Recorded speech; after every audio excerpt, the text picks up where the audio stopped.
imperialism. Impact of imperialism and colonialism on the continent of Africa. And that'll allow you to explore it and then get some background information in reference to what you're doing. And I feel like I have a lot of budding information. And like worst case scenario, though I don't think this will happen, if I run out of stuff to talk about with imperialism um, and like colonialism and the mistreatment of Africans, I could tie it back to colonialism in the U.S. and how bad the Americans did the natives, and it's like the same ballpark. okay, well, that's what you ought to be able to do.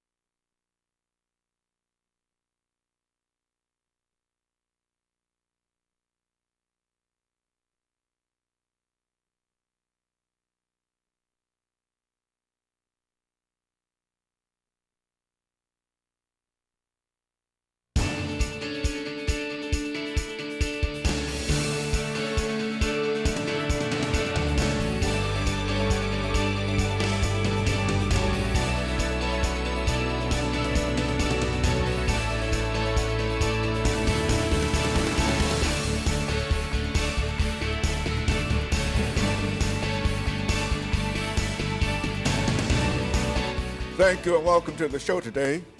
The topic this morning is the impact of imperialism and colonialism on the African continent. And to talk about the impact of colonialism and imperialism on Africa, we have with us Alana McLaughlin. Now, Lana, let's start off today by having you to give us some information in reference to your background, your education, and some of the things that were important in terms of eventually bringing you to us.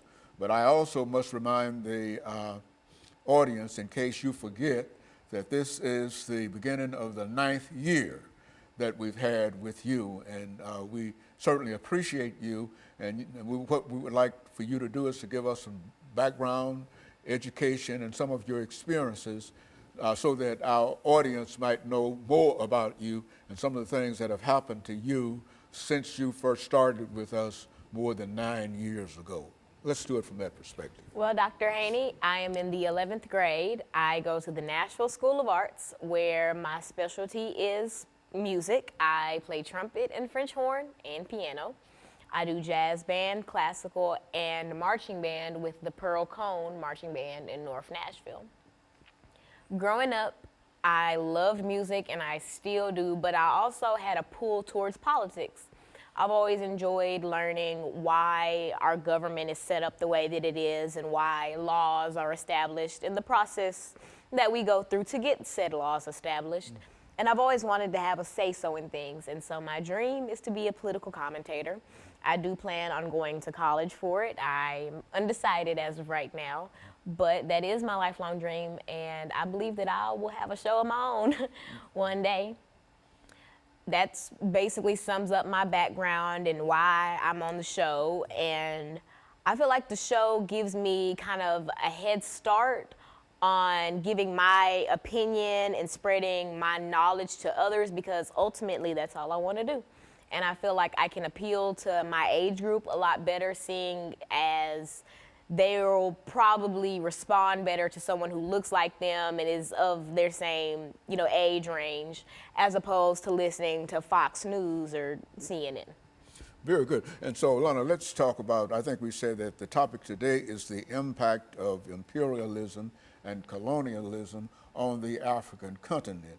And during the last part of this segment, let's have you to give us some information in reference to the definition of imperialism, colonialism in the African continent, and why this should be important in terms of what we're talking about today. Well, imperialism and colonialism are often confused. Most people think that they're interchangeable, though they are not. Colonialism is a result of imperialism, and imperialism is when a larger, more powerful country takes control of a smaller country. For instance, imperialism could be described as Europe's influence on North America, or Europe's influence on Africa, which we'll be getting into in the next segment. Colonialism, when most people hear it, they think of Jamestown. They think of the early settlers here in the United States, but most people fail to realize that colonialism was a widespread thing, though it came in waves. There was the imperialism around the time of the early United States, and then new imperialism at the end of the 19th century, which is what we'll be focusing on today. And this is when Africa is divided during this period of new imperialism, I think Yes. as it was called. This is when British, German, all these forces came in and changed the face of Africa forever. Very good. And so what we'll do, we'll take our first commercial break in the next minute or so. But what I want you to do during this second segment is to enlarge upon this whole idea of imperialism and colonialism and speak specifically to the African continent, because I think that you've got a lot of information in reference to the relationship between these three ideas. And what I'd like for you to do is to demonstrate to me, because I was somewhat reluctant to talk about this as a topic with you this morning, but I think you've demonstrated that you've got some good information in reference to it and that you're ready to prepare to deliver it. So when we take our first commercial break, we'll come back and we'll give you an opportunity to go full force into telling the audience of the impact of imperialism and colonialism on the African continent. And of course, we'll be back with our audience following this very, very short commercial break.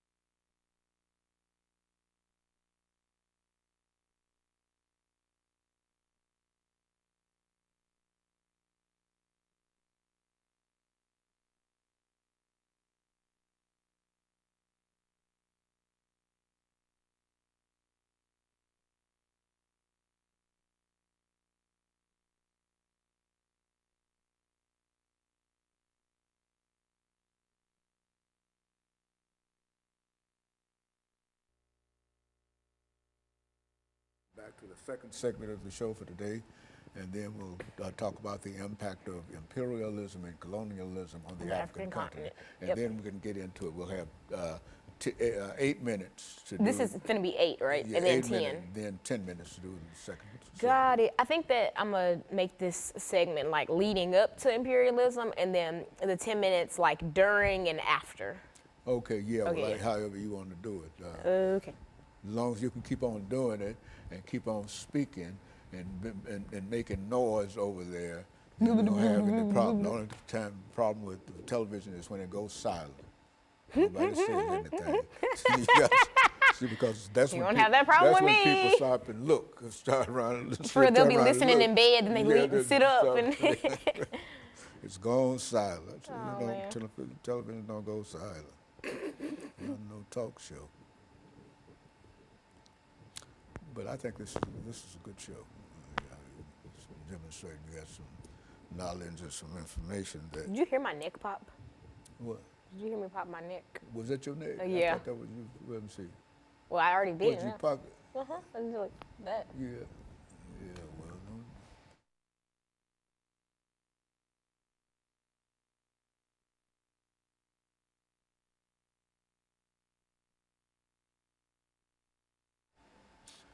Thank you. Welcome back to the second segment of the show for today. We're talking to Alana McLaughlin, and she's giving us some information in reference to the impact of imperialism and colonialism on the African continent. And so, Alana, let's take this second segment to become involved with what we mean when we say what kind of impacts are we talking about and what were the consequences of all of this activity and et cetera. Speak from that perspective. To fully understand the effects of colonialism and imperialism in Africa, we must study what imperialism and colonialism is and what made it unique to what happened to Africa. So in the last segment, I talked about how imperialism and colonialism are not interchangeable, though most people believe that they are. In imperialism, the Webster definition for imperialism is when a larger country takes control of a smaller country because they're less powerful. And whatever the larger the mother country does is up to the mother country. And we see that in effects in like early colonial United States, Jamestown, etc.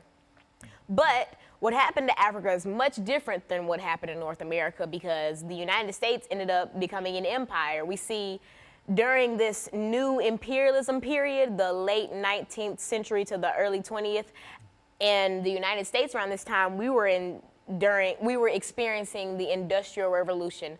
America was on a high. We were bringing in lots of money. There was new waves of immigration. Things were on the up and up for most Americans, but in Africa, things were totally different. The scramble for Africa is the term coined to describe how European countries were fighting and scrambling to carve out Africa and to make it into new colonies so that they could have power in Africa and so that Africa could feed their greed. Now, the scramble for Africa had three different categories that all made it come together. The first was economic. Now, like I mentioned, the Industrial Revolution was going on during this time period, and not just in America, but also in Europe. And because of this, European countries were constantly looking for countries where they could export raw materials, where they could have a profitable market, and a good, safe, and secure place to build companies and to mine, etc. And so they immediately thought Africa and Asia, but Africa obviously got a more negative effect of imperialism. Now, after they figured out that Africa would be just such an economic boost, the political factors came into it. Now, some of the big European powers like Britain, France, Germany, Italy, etc., all of these countries were fighting for power. They all wanted to be the next big country, the next this, the next that.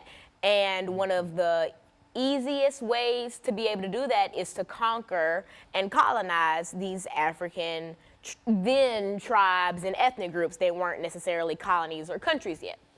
Now, the last is social. Now, during the Industrial Revolution, things in Europe weren't always on the up and up like how I described they were in the United States. There was lots of social displacement from people in rural areas whose homes are now like mining towns or like factory towns. There was lots of unemployment and lots of homelessness. And so initially, even before these European powers discovered the political and all these other sides, all these other positives for colonizing Africa, the first thought that these European countries had was, oh, we're just going to send our surplus population to these settler colonies in Africa, and that'll help with the unemployment and the homelessness. And that was the initial thought. That was what was supposed to happen to Africa. But of course, we see in 2019 that did not happen. Now, German Chancellor Otto von Bismarck, he kind of knew that since the scramble for Africa was so intense that there would be conflict. And so his way to combat this conflict was to have the Berlin Convention. Now, representatives from all the European countries who would eventually go on to colonize Africa were represented, but there were no representatives from the African continent.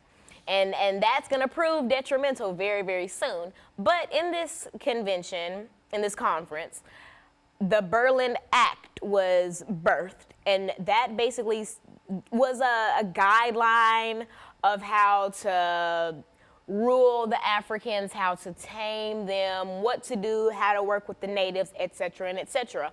But of course, it was not very accurate because there was no one from Africa present at this. And the biggest thing that came out of the Berlin Convention was the fact that these European powers sat with a big map of Africa and carved out new countries in Africa. So that's how the modern day face of Africa, that's how that came to be. So now that Africa's carved out and now that they have a plan for Africa, they start to put it into action. These European powers are coming over, basically telling these tribes and these groups that, you're under our jurisdiction now. And new imperialism and the Industrial Revolution, this came almost immediately after the end of slavery. And so now the Africans are worried. They're like, slavery just ended and now we're just being re-enslaved in our own homes. And that was the beginning of the horrible, horrible impact that imperialism had on Africa. And so in a real sense, the slave system, the slave trade, had decimated the African population, but as that population came back, there was a new wave, a new desire on the part of Europeans to do other things with Africa, to enslave Africans on their own continent. Because at the end of the slave trade, which was highly profitable, these European countries were looking almost immediately for a new way to bring in profit. And the Industrial Revolution came at a very, very great time, but there was a lack of workers and a lack of raw materials, both of which they decided they were going to get from Africa. Good, very good. And of course, Lana, what we'll do, we'll take our second commercial break, but I do want you to understand that I thought that the information that you gave in reference to that sort of highlighted it, and I'm pleased with the activity that you did in bringing that part of us together. But what I wanted to do with this final segment is to give you an opportunity to bring all of this information together and simply to talk about the impact that imperialism had upon the African continent. And I think that that'll be enough for us. And so we'll be back with our audience following this very, very short commercial break.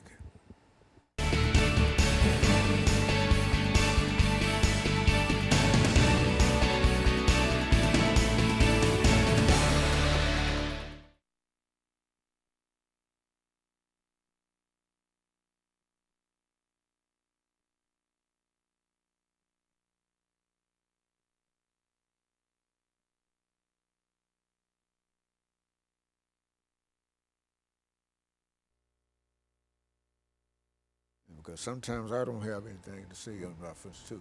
So, let me pull it all together.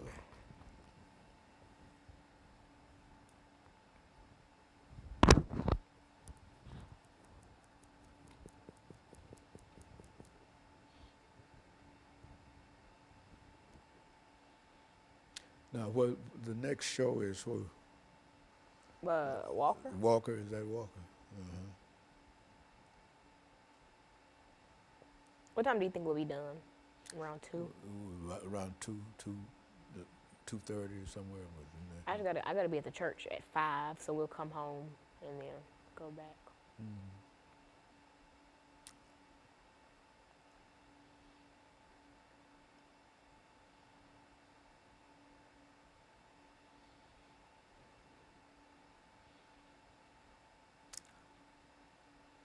We have to roll it down. That's the time we didn't use, you know that? I didn't. Yeah. I didn't know. So you don't see it, but I can see it. Yeah, I don't. I'm just going the flow. Yeah, well, it's all right.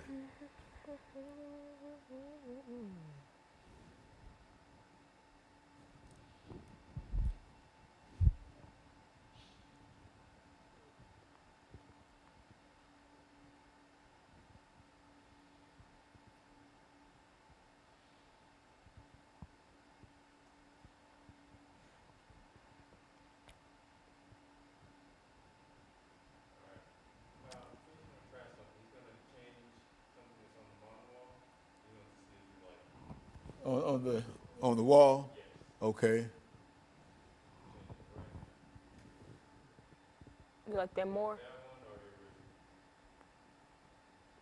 Is it gonna say we'll be right back? Like, this is not the original? No. Okay, so you know how we were having the problem that big thing was kind of cut off? Well, he just put another one up there. And so now you can see the full comments with Dr. James Haney. So do you want to keep that? Let's keep that. Yeah, let's keep that. Okay, this is the last segment, 10 minutes.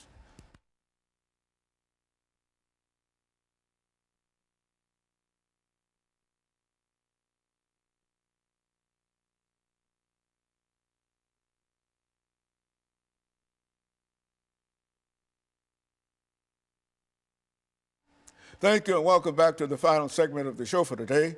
We're talking to Alana McLaughlin, and she's given us some information in reference to the impact of colonialism and imperialism, Lana, had upon the African continent. And I think you gave us some excellent information in terms of laying out the conflict that we have to deal with. But let's take the last 10 minutes of this program to give you an opportunity to develop this idea of the impact and the reasons for some of the things that we're talking about here. Now, one of the biggest effects of imperialism and colonialism on Africa was the loss of culture. There was this idea that the Europeans had that, oh, we're the smartest and the most able people in the world, and so everybody should try to be more like Europe. And so after carving out Africa at the Berlin Convention, these powers believed that they were going to take their Western ideals and Western culture and Western language and throw it onto Africa, which in turn stripped Africans of their native tongue and their native clothing and their way of life before they were disturbed. One of the darker effects of imperialism is ethnic conflict. Now, most people, they hear about different African countries that are in civil war or that are just in the dumps, and they hear about it and they believe, oh, Africa, they're just crazy and they're this and that and they need to be tamed. But most people fail to realize that there is a reason why these African countries are in the state that they're in. In 1994, the Rwandan genocide, the Tutsis and the Hutus. Most people don't know that back when Germany had control of Rwanda, a lot of times they had this system of racism and segregation between the Tutsis and the Hutus, and often the Germans would cater more to Tutsis, which really wedged the Tutsis and the Hutus apart. About 30, not even 30, a few years after the end of imperialism, though its effect has never really ended. A few years after the official end of imperialism, we see formal imperialism. Exactly, we see and new imperialism. We see the Rwandan genocide, and most people think, oh, and I'm sure in 1994, the Americans and Europeans who were watching the genocide from the comfort of their homes were just like, oh, these Africans, they need to be tamed and they need somebody to come in and help. But they fail to realize that because of this systematic racism that the Germans put upon the Tutsis and the Hutus, it drove them apart. And so the Hutus finally gained control of Rwanda, and in 1994 killed 800,000 Tutsis in the span of 2 or 3 months, I believe. And a lot of people fail to realize where this type of stuff comes from. For instance, in the Congo, they're in civil war right now. A lot of people don't understand why they're in civil war or what's happening or why the M23 has control of the Congo, but it all stems back from imperialism. It stems back from pitting these countries against each other. It stems from ripping them out of their homes, forcing them to work, forcing them to find shelter in these gangs, in these groups, in these terrorist groups, forcing them to compete with Europeans for a way to live. We see in the Virunga State Park, which is home to the rare mountain gorillas in the Congo is currently under the control of the M23, and the state park is struggling to stay open while there are powers that are coming in that are trying to mine in the park, though mining is illegal in the park, and that are trying to take away the livelihood of these people. And it just makes me sick that so many outsiders don't realize that Africa as a whole, the continent, did not choose to be the way that it is. And it certainly did not choose to be portrayed the way that it is. And so I feel like it is my duty on the show to be able to bring a different insight into stuff like this, because I know that once I first learned about the Rwandan genocide, it scared me. I thought, how could people be so cruel to each other? Then I realized people aren't naturally just that cruel to each other. There's some type of outside, interference, and I realized that that was Europe. That was people coming in and pitting these countries together. Oh, when I mentioned in the last segment that at the Berlin Convention there were no representatives from Africa there, when they were carving out what the countries, all these borders and whatnot, oftentimes they would separate ethnic groups and tribes that were allies, that had similar like farming techniques or agricultural techniques. They would split up these countries and then put them, or they would make a new country or like a new colony with ethnic groups that didn't really get along with each other, that had different ways of life.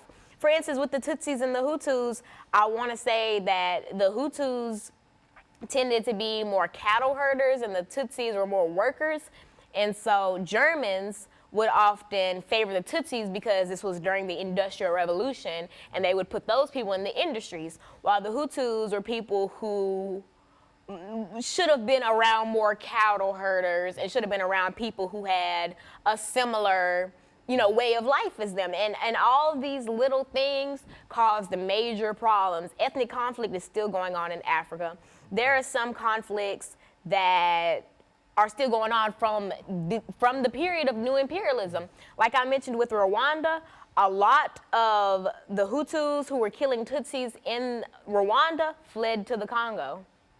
And now we see that the Congo is in civil war. And it's honestly just, it never ends. It's like the domino effect. You come in and you tip this domino, and then all these people are affected and they go on to affect other people, and it never ends. And so when people say that, European powers need to come in and tame Africans, or when Americans say that they need to be Americanized so that they're civilized and so that they can work together, it's not their fault. It is purely because people came into their home, stole land from them, and left them. They took the raw materials from Africa. They took so much gold, ivory, etc., stuff that they were originally trading, but Europe became greedy and they figured, I don't want to trade, this just should be mine. And so they came and they stole land, they stole culture, they stole resources, and they stole happiness. I mentioned in the last segment that new imperialism and the Industrial Revolution came pretty close after the end of the slave trade. These people were already being uprooted from their homes and shipped overseas to work for people who didn't care about them in the slightest. And now there's another form of slavery, but just from the comfort of their own homes. And that's not right. And I feel like a lot of countries, other continents failed Africa. We as Americans failed Africa, because even in 1994 during the Rwandan genocide, it was televised. How did we allow that to go on for 2-3 months, allow 800,000 Tutsis to be slaughtered with clubs and machetes and be beheaded and kidnapped and recruited into all these militant groups? I feel like the country and our ignorance towards the problem honestly allowed a lot of this stuff to go on. And this is not the first instance of America letting something go on. And this is not the first instance of America turning a blind eye to colonialism. We see that with the natives. We took their land, started the reservation policy, and in reality uprooted them from their native lands, tried to Americanize them, and then just left them to fend for themselves. And that obviously had negative effects. And so, Alana, so what you're saying here is that there's been a real difficult problem